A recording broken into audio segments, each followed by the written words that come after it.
Hello everyone and welcome back to a brand new video and welcome to our F125 My Team Career Mode. Yes, the start of a brand new journey, an all-new adventure, an all-new My Team Career Mode as well. Of course, massively revamped for F125. First of all, I just want to say a quick thank you to EA for providing me with early access to the new game. Of course, there's going to be lots of content coming thick and fast over the next few days and weeks, so please do make sure you hit that sub button. We want to try and hit 150k on the channel as well. But quickly, a couple of other little shout-outs as well.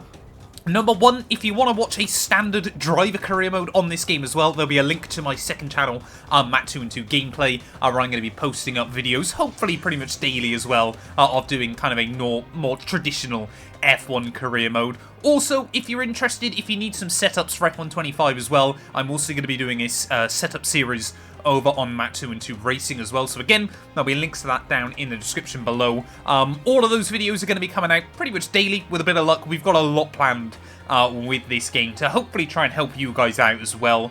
But of course, the first episode of the My Team Career Mode is always quite an in-depth look at all of the options and settings. So as always, there will be timestamps linked down below if you just want to get into the racing, or, you know, practice, qualifying, all that good stuff, then obviously, yeah, you can click that button down in the timestamps as well, and head to the bits of the video that you really want to see. But I'm excited for this. It's going to be very, very interesting to kind of see how the dynamic works inside this game. I might have already attempted, slightly, to do a career mode, so I've got a little look at everything going on, but as you can see, I didn't get very far into it. Now, obviously, I like the immersion inside the F1 game, so we're going to be running a full season of career mode. Custom settings, though, for myself, obviously we run no assists inside this game. I'm actually going to be running 106 AI for this first episode. I'm going to tweak and change it around a little bit if I need to, but hopefully that is going to be a good level balance for us. We're going to be running, obviously, full qualifying and 50% races inside this series as well, so hopefully will give us some good strategy. We're going to be running the increased driver moves, because, let's be fair, the game's driver transfers are normally a little bit dead otherwise, so that's hopefully going to mean that teams are going to be kind of shaking things up rather rapidly as well. Research management, of course, is going to be on, development management, and sliding scale development as well. So that kind of works in like the game's version of the budget cap with like the wind tunnel testing time. So if you do worse one season, you get a bit more time to develop the car as well, and a really good feature that they finally added to the game. Regular corner cutting, obviously rules and flags on, everything like that. Increased safety cars, increased red flags, otherwise you just don't seem to get many. An immersive pit stop and safety car experience. You can see, obviously, a few other little bits and pieces as well. Simulation damage on the car as well.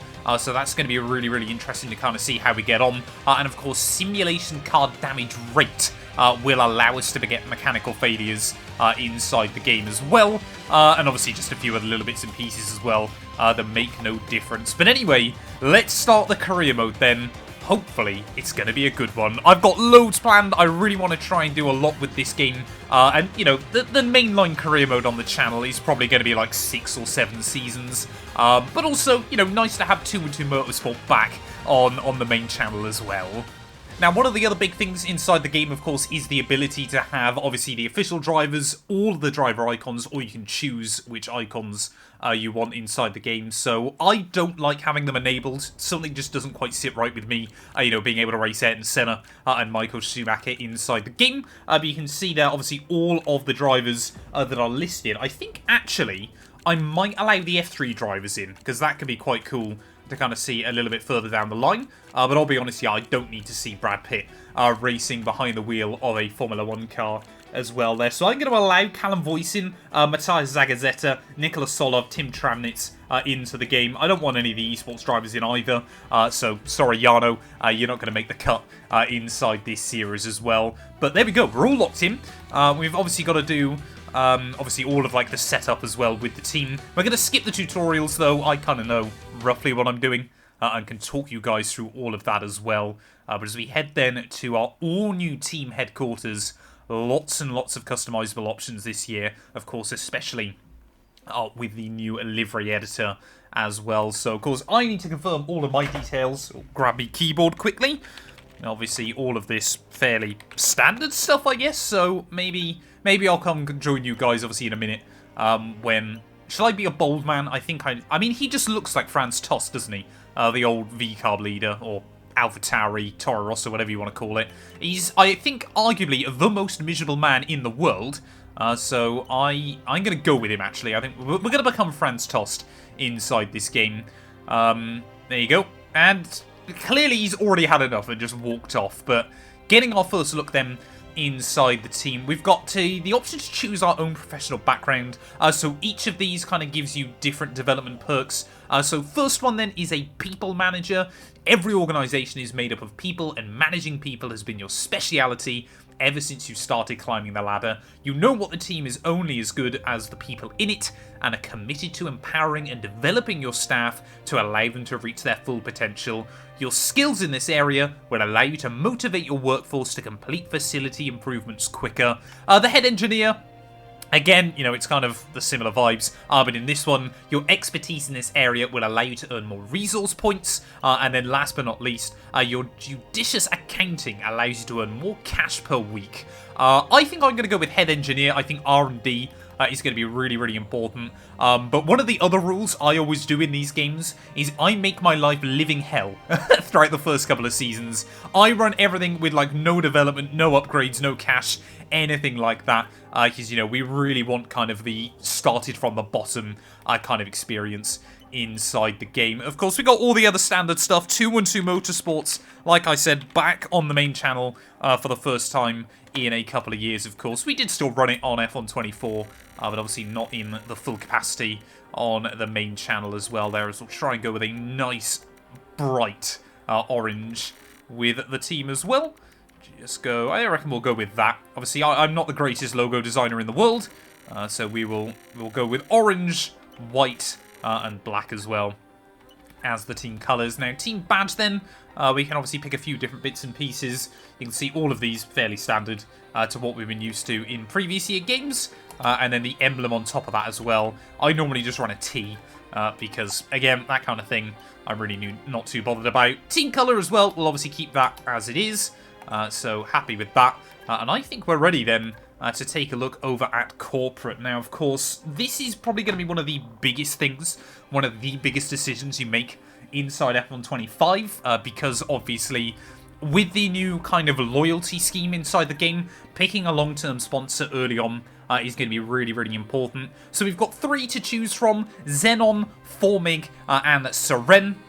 So, Formig gives us 8.5 million to start with. Xenon gives us slightly more, but slightly less cash each week. And then again, Seren gives us a bit more weekly income, but a slightly smaller bonus. Of course, all of them come with a long-term kind of loyalty rewards as well. So you can see, obviously, if you keep them as a title sponsor, you obviously unlock more and more things as well. So that livery looks pretty cool, if I do say so myself. But yeah, it's good to see and you're kind of getting all of those things as well. But our goal this year is going to be to try and finish 10th or better in the Constructors. Now, obviously, engine supply as well, a really, really big decision. Normally, I go with Renault, because that's kind of like, if you were a new team coming in, that would have to be the one you pick. If you didn't know, F1 has a rule that if you can't find an engine supplier, the team that currently supplies the least engines has to do it. But obviously Renault, they're not going to be on the grid after 2025, or their power units aren't, I should say. So we're actually going to go with Red Bull powertrains this season.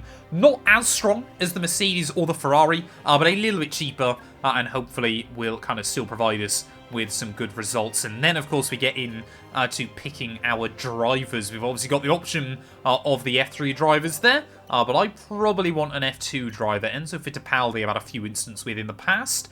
Jack Crawford, Dennis Hauger. I think we'll go with Dennis Hauger as our number 1, and then as our number 2 driver.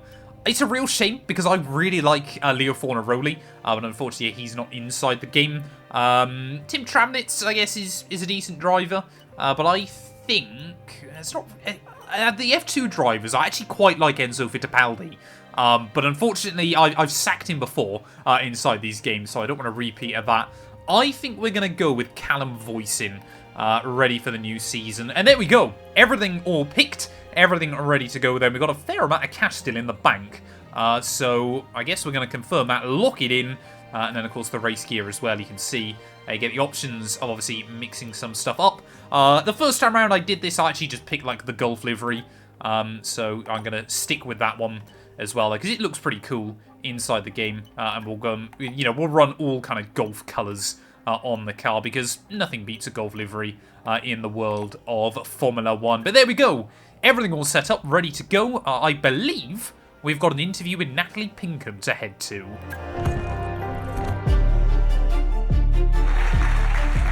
Hello and welcome to this very special live stream. Great to be with you all, because today we're going to witness history. That's absolutely right, Natalie, because for so many years we've wondered exactly what 11 teams would look like on the grid.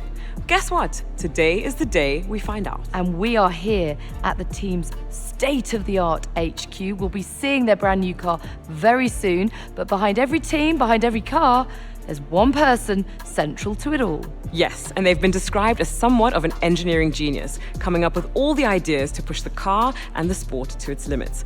The question is, though, will they be able to step out of their comfort zone to deal with all the things that come with being a leader, dealing with the team's finances, sponsors, motivating the team and the drivers? Will they be able to juggle that, or will they drop the ball?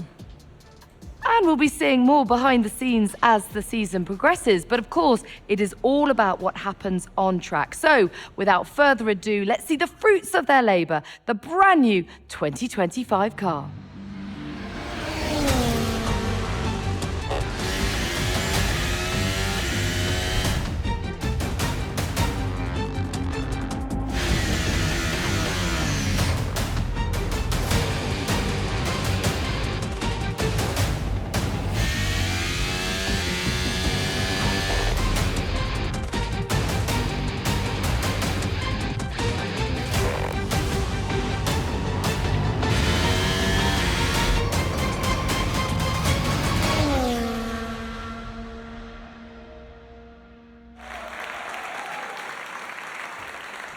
Well, thank you all for joining us. The team have done an incredible job. The car looks sensational. It certainly does. Congratulations, and all the very best for the season ahead.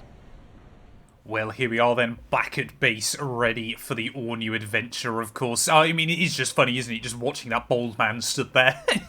Just watching the world go by. But of course, welcome then to the all-new Team Hub inside the game. There is a lot more that you've got to go through inside this year's title. We've got activities that obviously you can fill up with kind of stuff to do before the start of the season. We've got a few weeks before the season kickstarts out in Albert Park, Australia. I've said it before in some of the preview videos, a lot of this stuff has kind of been taken from the F1 manager games. So, it's a welcome addition, of course. But, yeah, obviously, nice to obviously see that despite that game, unfortunately, I don't think being with us anymore, that we are still obviously getting a few other bits and pieces. So, of course, obviously, all of these things provide you with a few extra perks, a few other bits and pieces as well. So we're just obviously going to try and fill up our calendar with as much stuff as we possibly can. As you can see, obviously we've got lots of obviously focus on the drivers, lots of obviously pre-season talks and everything like that. And we will try and go with a driver promotional tour as well. Of course, there will be difficult decisions of obviously what you pick inside the game as well. And obviously, some things are going to, help with the team. Other things are going to give you a bit of cash. And other things, of course, are going to cost money to get implemented as well there. But filling up them, all of our activity slots ready for the first round of the season. We've also obviously got the new Team Owner tab. So this is kind of obviously a bit taken from Breaking Point. But obviously this is going to be where all your emails come in.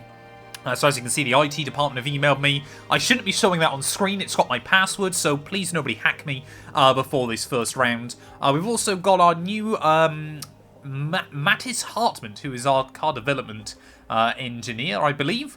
So, speaking of, our car development is an area upon which we will need significant focus over the coming months. We're at a disadvantage compared to a lot of the grid, and if we don't start delivering results in R&D, then that gap is only going to widen. Andrew Lung is our facilities expert, and he's also saying we're not looking great. And then Anissa Amin is our kind of cash expert, and we've got no money either, so it is really kind of a started from the bottom kind of series. You've also got this all-new owner training tab, so you're going to unlock training points throughout the course of the campaign, and of course these can be used for different aspects of the team as well. So it's going to be really, really important that you kind of manage those. Fan racing, of course, as well, unlocks some exclusive perks. Performance, of course, these are like the accolade system that we saw inside F124. And then last but not least, the results page as well, of course, fairly standard.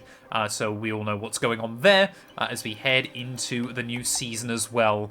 But easily, my favourite part has got to be the all-new kind of engineering focus inside the game. So, of course, on previous games, you kind of built an upgrade, it then just immediately went on both cars. That was just how it worked. Now, you have to research the parts using your R&D.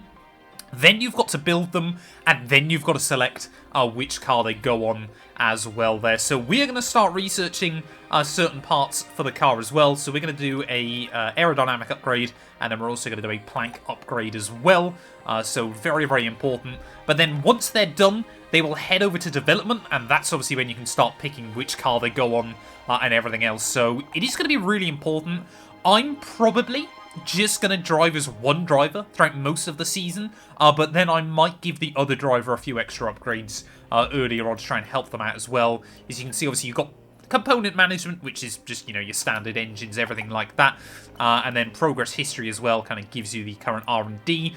As you can see, we're a long way off the rest of the field at the moment, so this first season, there is going to be a lot of work to do as well there. We've also got the kind of team improvements as well. So this is similar to what we've kind of seen before. So we're just going to apply a few upgrades here, there, and everywhere. Just try and, you know, help us out at the start of the season. Spend most of our money and hope that we don't go bankrupt at some point down the line, and obviously that was those two tabs as well. But if we advance forward, then we're going to just do a few other bits and pieces. Of course, we're hoping that those upgrades are going to rock onto the car pretty quickly, as research got delayed. For next season. They could be ours, or are currently driving for other teams. You should head to the driver comms page to see who you want to consider. Well, there we go then. Talking to various drivers, of course. Again, another thing kind of taken from the driver career mode inside F124. Now, we're probably going to give both our drivers, you know, a bit of time to obviously embed themselves. But there is one driver I do want to start talking to immediately, and that is young Isaac Hadjar. I've said it on Jamie and I's podcast before, at Knowing Wheel, if you're interested. Isaac Hadjar, I firmly believe he is obviously lucky to be in Formula 1 in the first place, because he did well in F2, but he's really kicked on and kind of surprised everybody. I firmly believe he needs to get out of VCarb IRL and try and start, you know, racing elsewhere. So I'm going to immediately try and have some talks with him in the near future as well. Early preliminary inquiry to their side. I'll let you know how it goes. Hard to get a read on it at the moment. These things are always fluid and move quickly, but if they're interested in us, I'm sure things will move a bit quicker. I know obviously we've spoken about kind of the inconsistencies with the driver ratings inside the game as well. But yeah, I think we're almost ready then for the new season grid reveal as well, so very hyped for that. As you can see, a few other little bits and pieces coming through. Still waiting on those upgrades though to be finalised, so need to make sure that obviously we get those through. But anyway, let's head then over to the new season grid reveal. Okay, apparently we've done that. We can start developing it for one or both of our cars. Head over to the development screen to get started. There we go. We do have a little bit of extra R&D as well, so we can start kind of doing a bit more research and everything else as well. So we'll just keep trying to apply as many upgrades as we can at the moment. But you can see, yeah, once obviously you've researched the part, like I said, you head into development, and then we should be able to start developing that, and obviously get that ready on the car for, I believe, the next race weekend as well. But like I said, though, let's head to the grid reveal.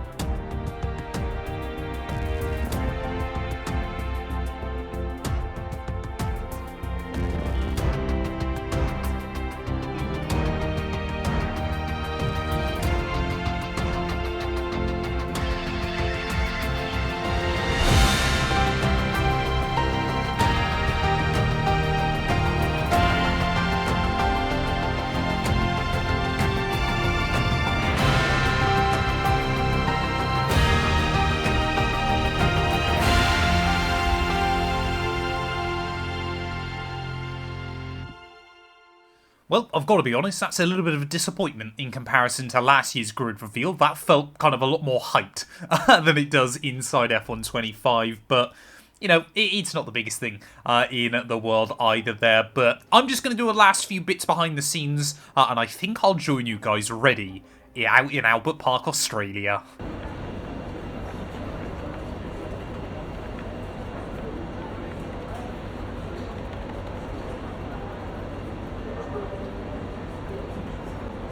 I love the fact they've kept in that awkward kind of wave that your driver does to the other one. I've picked Callum Voisin to race for this first round of the season. Like I said, I think what I'm tempted to do is kind of focus on being one driver and kind of being myself still, because I do think it's a little bit weird that you don't get the option to kind of be yourself. I understand that, you know, no one does it IRL, but I thought it would be quite cool as well. So you can see we've had a few, obviously, other emails coming in. No upgrades on the car this weekend. When we take a look, I believe we can have a look at performance. No, we can't. But the most important thing is it's a dry first weekend of the year here in Albert Park, Australia. So let's head into free practice. Hey mate, this is Mark. This is going to be a good year. We're going to have a great time together, and obviously the team are brand new, so I've set everything up from scratch. Let's make the big boss happy and show that we're not just here on the grid to make up the numbers, alright? Well, I love the fact, obviously, Mark Priestley is back in the game yet again. I know a lot of people miss Jeff, but yeah, I think Mark is a much, much better engineer to have in the title. But I wonder if anybody's going to answer Natalie Pinkham's questions regarding, you know, what the team's aiming for in Free Practice 1 to kickstart the year. Like I said, obviously, if you want some setups for the game, there will be a playlist each day. I'm going to try and upload a new one over on Matt212 Sim Racing. So Australia, of course, will be up today in probably a couple of hours after this video goes live. I've been trying to kind of tweak and fine-tune everything ready for that. But yeah, hopefully, obviously, Free Practice, super important for earning R&D. If you're new to the series, I'll just kind of run through each program and explain what you're meant to be doing. Like I said, obviously free practice super important, especially in the earlier seasons on the F1 game, but our Golf livery on the car looking absolutely fantastic as we set sail around the Albert Park circuit. Of course, yeah, tyre wear program.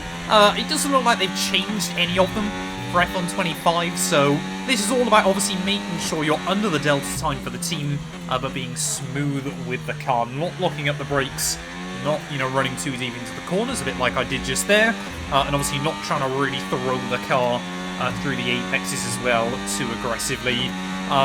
As I've said many times before in previous games, I would really take the time, especially in kind of the first 2 seasons, to go out there and really try and do as many of the practice programs as you possibly can, because that R&D will always help you in the long run as well. Obviously getting more upgrades on the car and everything else then. But obviously our first look at the all-new Albert Park circuit inside the game. The curves are very, very much changed from what we're used to. They definitely feel far more realistic. You can't kind of attack them as much as you could inside F124, and you definitely kind of feel the bumps and everything like that as well as throwing our way through the final few turns. Just try and get the nose dialed in. I hate that penultimate corner here. So difficult to try and get it nailed, but we've got a little bit of time in the delta actually, so we might have just pushed a little bit too hard on this lap, and it's only going to be the green score. Well, next up then is going to be the race simulation run, easily my least favourite of the 3.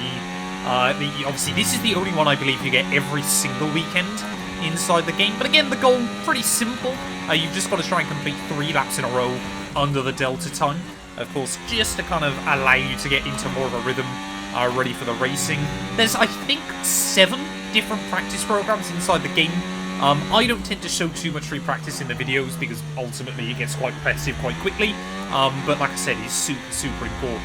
I mean, make sure you are earning that R&D. You know, if you get 3 purple scores, that's probably worth a couple of upgrades early on in the season. So if you can kind of get like 30 or 40 upgrades on the car inside the first season, that will go a long way in making you a lot more competitive. But yeah, this one though, like I said, it's just a bit of a grind. But again, if you're new, if you're early on, just do it. I promise it's worth it. Using the power then of editorial magic through the final few corners we go of the final lap of this program. Comfortably kind of under the delta, but that time already set by Sonoda in the Red Bull looking very competitive. I'm not expecting us to be at the front early on this season, but that is going to be a nice purple score as local lad Jack Dooham. That is not the best pit exit. Last but not least then is going to be the qualifying simulation run. This one pretty simple. You're on a set of softs, you've got the battery turned up, and you've just got to try and go for a qualifying lap here. Make sure that we're going to be somewhere near the pace as we head into qualifying. I'll be honest, I think it's probably going to be a miracle if we make it out of Q1 to kickstart the year, but we're going to try and give it our best shot anyway. But of course, yeah, this will give us kind of a rough idea, you know, what we're aiming for. Can we get the car off the back of the grid? That would be nice. Well, the car does feel really, really good to kind of throw around the venue in anger at the moment, so hopefully it's going to be a reassuring sign, I should say, as we head into qualifying then, nudging the wall out of the final corner.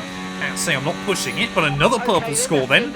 Less than half a tenth away from Leclerc at the top of the board. That's promising. Let's head into qualifying.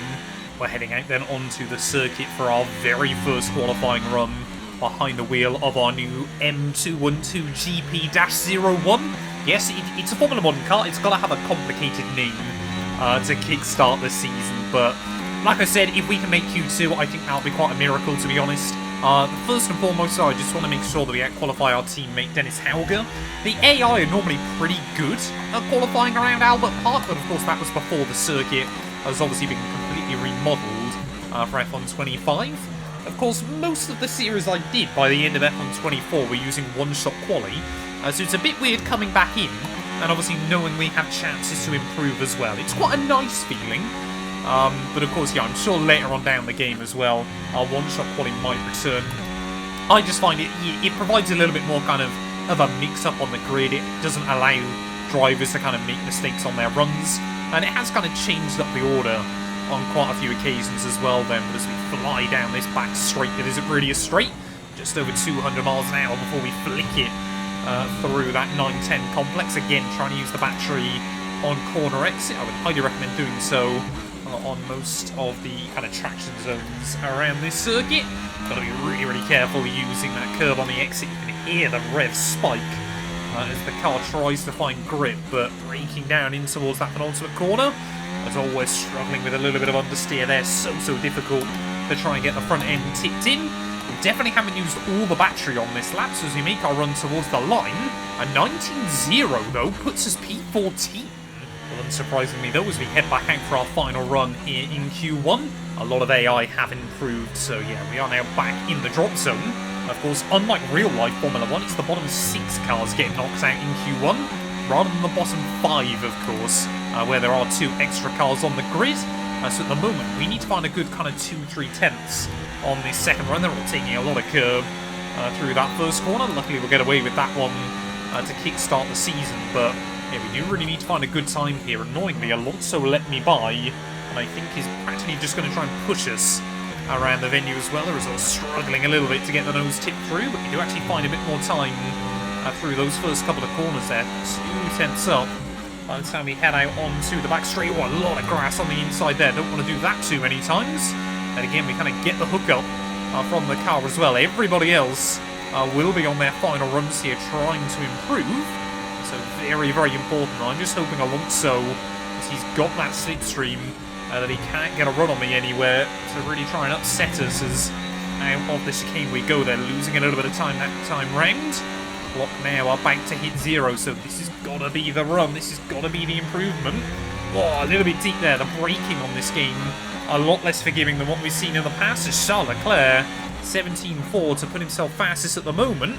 We do find the apex through the final couple of corners as we still had a bit of a margin over our teammate Hauger out of the final turn. We are going to find about 3.5 tenths though. Will it be enough? No, it won't. P19 on the grid. It's not bad, but it hurts a little. And there we go then, Charles Leclerc setting the pace by the end of Q1 ahead of Lando Norris and Max Verstappen. So 3 cars from 3 different teams inside your top 3. Both Kick Saubers actually making it through into Q2, so that's a very pleasant surprise for Hulkenberg and Gabriele Bortoletto. We were about 3/10 away from Alonso in the end, so I feel like we could have got up to P17, but I don't think we probably would have had enough to make it through. Both V-Carbs, both 2-2 Motorsport cars, Ollie Behrman and Jack Doohan, obviously 2 of our rookies out in Q1, so we've got to see what we can do from the back of the field. We did, however, have 7/10 of a second over Dennis Hauger, so I guess that's reassuring. The winter is over. It's time for Formula 1 2025. Yes, that long break that you've all been coping with so well can now be put to the back of your minds. It's on-track action and it's off-track drama. That's what we're looking forward to. We go racing today then in the state of Victoria, where the drivers have 14 corners and 3.28 miles to navigate at an average lap speed of around 120 miles per hour. The close proximity of the barriers make accidents inevitable, and recent history shows us that a safety car is not at all out of the question. Before we begin, let's take a quick look at the grid lineup for today's race.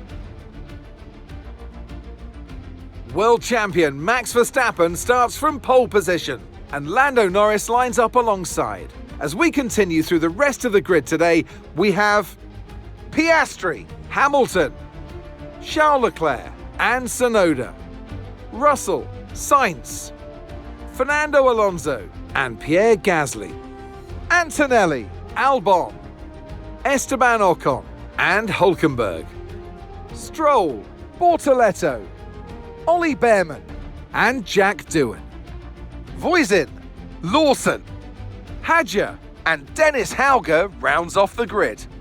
Which of these talented drivers will come out on top today?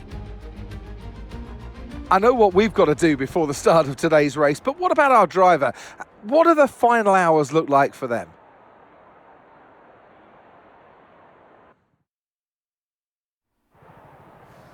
Well, I don't know whether Anthony Davidson is meant to be asking, answering Natalie Pinkham and David Croft's kind of questions inside this game, but clearly he doesn't want to. Everybody keeps asking him stuff, and he's just focused on the racing and what he needs to do here, which should be commentate, but apparently he doesn't want to do that. Welcome, though, obviously, to the race strategy screen.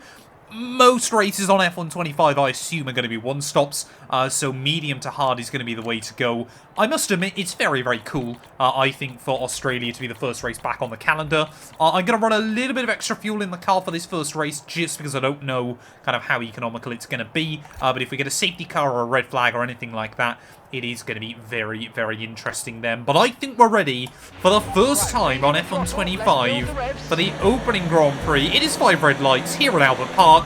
Oh, and not a long hold at all. And it's going to be lights out and away we go. I really hope that Mark isn't going to tell me that every time. Is doing. We're trying to look down the inside of Stroll in towards turn 1. Their big send coming from the Australian rider there as Behrman and Stroll side by side on the exit of those first couple of corners there. We've done pretty well, actually. A fairly undramatic start for us, as it looks like most drivers opting for the medium or the hard compound tyre at the start. Try and see if we can have a look around the outside of Behrman, as he is on those harder compound tyres, getting over the curve a little bit. I really do feel the car bottoming out a lot more than we did inside F1 24 there, but down the inside of Ollie Behrman, who was lost, I believe, 2 places then off the start of the Grand Prix, so not the ideal one for him.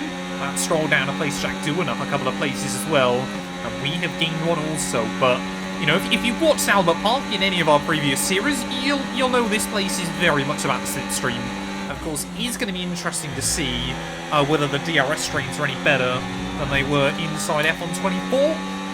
But early on, I'm expecting it to be a very, very much kind of strategic race there, as Lance trying to look back around the outside of Jack Doohan, actually going to trip himself over. So we're going to have a look down the inside of the Canadian. There we go, up then into P17 early on there, as I believe that's Carlos Sainz. No, it's Gasly and Kimi Antonelli having a little bit of a battle just up in front. Verstappen comfortably leading at the end of lap 1, though, our reigning world champion. Of course, in the hunt for his 5th world title in Formula 1 there, as more wheel-to-wheel action coming out through the first couple of corners. We're just kind of going to try and settle in. That's going to be our most important thing here. I just don't want to make a mistake in this first race. So almost into the back of Jack Doohan. Got to be careful we don't do that.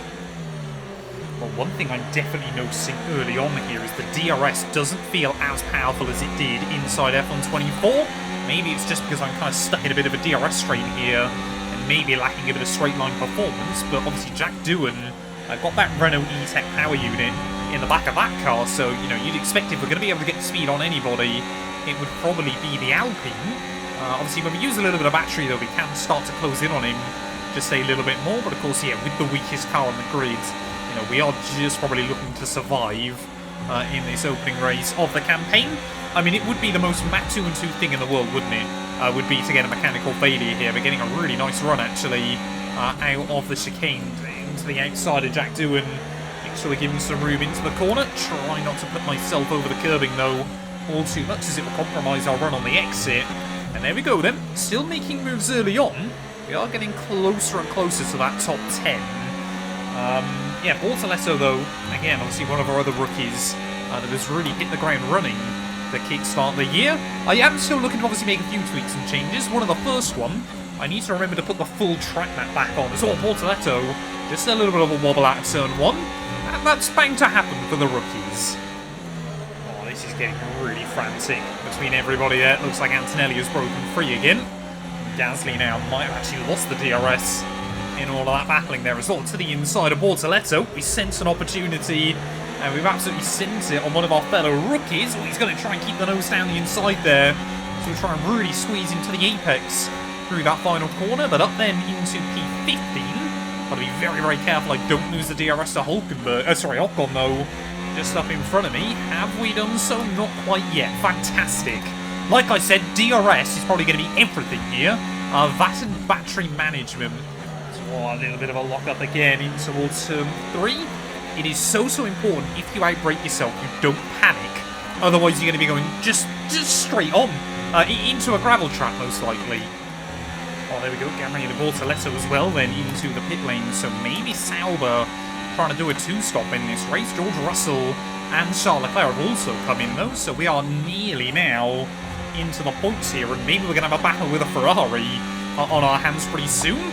I mean, that's the most Ferrari strat I've ever seen. Charles Leclerc, he's gone on to a set of the soft compound tyre, so he's definitely going to be pitting again, but he will hopefully be quite quick.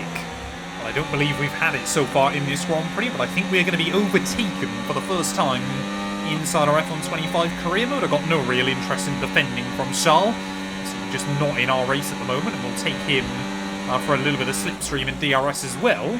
Maybe, though, if he's able to try and battle his way through some of these other cars, I mean, look at how much he threw it through the 9 and 10 chicane there. Can he get a run on Ocon? He's going to have a look to the inside of the Frenchman there, as Gasly and Antonelli again trying to put on a show. And, of course, Ocon, you know, a Ferrari kind of sub-team, if you will.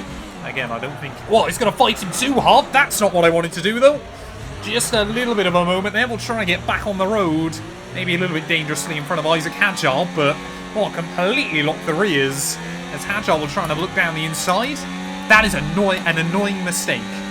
Under no pressure whatsoever, just overtipped it. And that might go to explain why we made that mistake there. The tyre warning light, the wear warning light, now just flashing up inside this race. So I think the tyre's starting to give up the ghost there, especially that left rear. Tyre temp isn't too bad though, so we haven't struggled with that too badly in this race. We've got yellow flags out. Someone might be breaking down. Whilst that's going on, Isaac Hadjar trying to look around the outside of us. But it must have been a car behind. No idea who that is though at the moment. Doesn't look like anybody's gone. I think we're going to dive into the pit lane at the end of this lap. I was worried that it might be our teammate Dennis Hauger falling to the wayside. Oh, it is Dennis Hauger! No! Our first ever race, and Dennis Hauger is not going to see the checkered flag. And it looks like, yeah, we're going to have to fly the flag for 2 and 2 Motorsport here. Very, very disappointed with that one. I assume it's just an engine that has gone pop. So, yeah, obviously already Hauger then might have to take some penalties heading into the next race. Oh, I pressed the wrong button. It's a different bind this year. That's a little bit annoying. That's going to be a slow stop. The right rear wheel. I know it's of not course ideal, we did. but let's try and put that behind us now and get back into this race. as laps go on this game, that's a pretty disastrous kind of lap and a bit. We're down into what is effectively obviously last now, and the cold tyres feel brutal. Got to be really, really careful getting them up to temp. But yeah, Lawson, Ocon, Behrman all now quite a long way up the road. So I'm hoping we see cars again before this race is done and dusted. Oh, I think Esteban Ocon's got problems. Oh, I think Ocon's got issues here. He might have lost some of his wing as he is going to dive into the pit lane yet again then. I think, yeah, he's missing part of his wing there, so no idea what has happened to the Frenchman, but at least he's going to promote us back into 20th, even 19th. 18th is Lance Stroll, of course, forgot about him in this Grand Prix, but let's see if we can latch onto the back of Antonelli, and maybe then we can use him to drag us back up. I think Liam Lawson as well is definitely struggling in this race because he's been losing a lot of time over the last few laps as well. But Antonelli then, as we make our way down the back straight, he's surely going to be able to get a look. Oh, I just hesitate a little bit. The real Kimi Antonelli wouldn't have done that. Tries to have a look down the inside into the corner as well there, but we've all heard the Liam Lawson song. He will not budge unless he absolutely has to, as Kimi Antonelli again to the outside then, down in towards the final few corners. Surely he's going to be able to get that one hooked up there as well. I wanted to try and follow him by, but Lawson positioning that car fantastically. Oh, Lawson, how slow do you want to be, buddy? Try and have a look down the inside there, but again, just don't have the confidence on the brakes. Is he missing an end plate, or is he just struggling? I can't really tell. We will try and again get on the battery. So there we go, Isaac Hadjar also coming through the pit lane. We've got another one making their way back out onto the circuit. Oh, as they will really block Antonelli there. Albon trying to make his way back out onto the track, and well, Kimi Antonelli gotta be one of the most unlucky drivers so far this GP. Just does not seem to be able to get the car where he needs it. But we need to try and find a way around Lawson. Come on then, we need to get a run on Lawson here. You can already see Albon and Antonelli starting to get away. So a bit of a late dive there against Liam Lawson there, but we don't block up. We get the car slowed down into the apex, and up then back into P60. Like I said, if we can just stick with these two, maybe a decent result is still possible. Well, there we go, Ollie Behrman. I kind of forgot Ollie Behrman needed to pit again before this race was done and dusted, as so does Carlos Sainz and George Russell. So, out of nowhere there, Antonelli and I battling for the final points paying position. George Russell is going to be a lot quicker than us, but, I mean, if one more car has to pit, there might be a real chance. Oh, Antonelli, big lock up there, as I try and put him under a little bit more pressure. I'm not trying to make the move at the moment, I just want to stick behind him, because Russell now immediately is going well over a second a lap faster. It was about 3 seconds by the time he got those tyres up to temperature, and it's already down to 1. So maybe I was on a bit too much hopium, thinking we could try and get a point here, but the one-stop strategy has definitely been the way to go. But it's been great to see so many AI trying the two-stop. Also, definitely the biggest improvement, no DRS trains, it looks like. There was a little bit of one early on in the Grand Prix, but kind of the AI really kind of spread out in this GP, which is fantastic to see. So, the most annoying feature of F1 24 might once and for all be gone. Well, I might be about to screw myself over by going for this, but I just want to say that I was inside the top 10 at some point during this Grand Prix there, to the outside of Andrea Kimi Antonelli. Didn't expect to be battling Mercedes today, but up then into 10th we will go. And actually setting a purple middle sector time as well there, so rather happy with that one. I've got no idea what's going on at the front of the order. Norris, Piastri, Verstappen, they've all set fastest laps in this GP, but it is going to be as much of a surprise for me as it is you guys by the time we get to the flag. 4 laps remaining then of this Grand Prix, and I think after Antonelli got back past George Russell, he's been told he is allowed to fight there as well. Again, you see we give the Mercedes a big squeeze down in towards turn 1, but that actually allowed Russell to get back past him yet again here. 4 laps remaining of the Australian Grand Prix. I want to try and reinvent myself. F1 25 is hopefully going to be the game where I'm less of a bottle job. Certainly not saying it's never going to happen, but I want to make less mistakes. And if we could somehow kickstart this game with points on debut, I would certainly not complain about that one. They seem to have an issue. Oh, Kimi Antonelli with problems then right towards the end of the Grand Prix. I don't know if there was contact between those two behind us, but here comes George Russell then, powering his way through. Antonelli's gone and lost another spot So I think he might be in the doldrums right towards the end of the Grand Prix. It has been a very, very unlucky race for him, but Russell now finds his way through. He'll keep the DRS, and I'm kind of a little bit worried now we might see the Merc just drive away. Well, one more lap remaining then in this Grand Prix, and I think Alex Albon, his mediums, really starting to fall off as well. The hard tyre has definitely been the tyre of choice throughout this afternoon's Grand Prix, but we've somehow been able to stay in the range of Russell. The only thing I'm worried about is if he now gets the DRS off Albon, he probably won't get to him, but he'll be able to get away from me there as, huge slide out of the final corner, and that might leave us vulnerable to Carlos Sainz. Little mistake there, but the tyres are definitely going off towards the end, as we will be forced to tuck back in behind the Williams. Met with a load of dirty air as well down in turn 1. You really, like I said, you do feel it a lot more inside this game, and, well, I think it was always going to be a bit of a miracle and we could somehow get this car into the points here today, but fighting against Williams and Mercedes, admittedly, are on a very, very different strategy to me. If they'd done the one-stop, I don't think we would have ever really seen any of them. That goes to show just how wide open it's been today. You've got Hulkenberg running up in P13 in his Haas car as well, but Max Verstappen, though, is going to win the season opener here from Albert Park, so kick-starting his World Championship defence in exactly the way he would want to. As we make our way through the final few corners, looks like Russell might be able to get a run on Alex Albon there. We're going to try and get a run on Sainz, who's got no battery left, in towards the final few corners. To the outside we will go. Albon and Russell, of course, former rivals in the Junior Series, and now Albon will drop down into P10 here. We're giving it everything we possibly can through these final few corners. It is not going to be enough, though. Whoa, back end again, trying to break 3. But through the final corner, P11 on debut. That is not a bad start here for the team. All right, race over. Take care of the car on the way in. It's another victory and a champion's performance from Max Verstappen. While they kept us guessing during pre-season testing, we all wondered who it was going to be, and to have them drawn out here today, that they are the ones to beat, just goes to show that all the work they put in has really counted.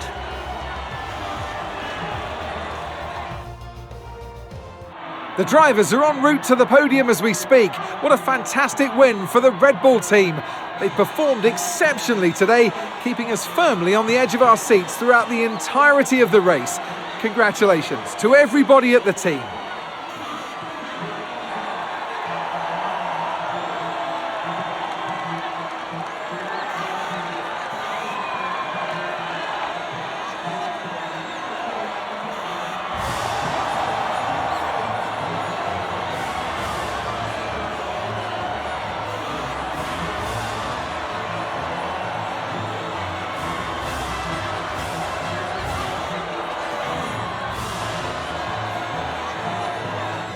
Well, there we are then. Max Verstappen, victory to kickstart the season here in the Land Down Under. Lewis Hamilton comes through for P2 there, so a podium on his debut for Ferrari is not bad going. Lando Norris just ahead of home hero Oscar Piastri, who again will have to wait for a first Australian podium at home.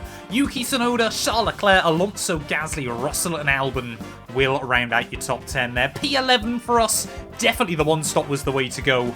So the likes of Sainz and George Russell there really did get a bit screwed over throughout the Grand Prix. But driver of the day as well, we can't complain about that on our debut. Esteban Ocon, Dennis Hauger, the two drivers have failed to see the checkered flag. Our best rookie, I believe, was still Andrea Kimi Antonelli, if I'm not mistaken.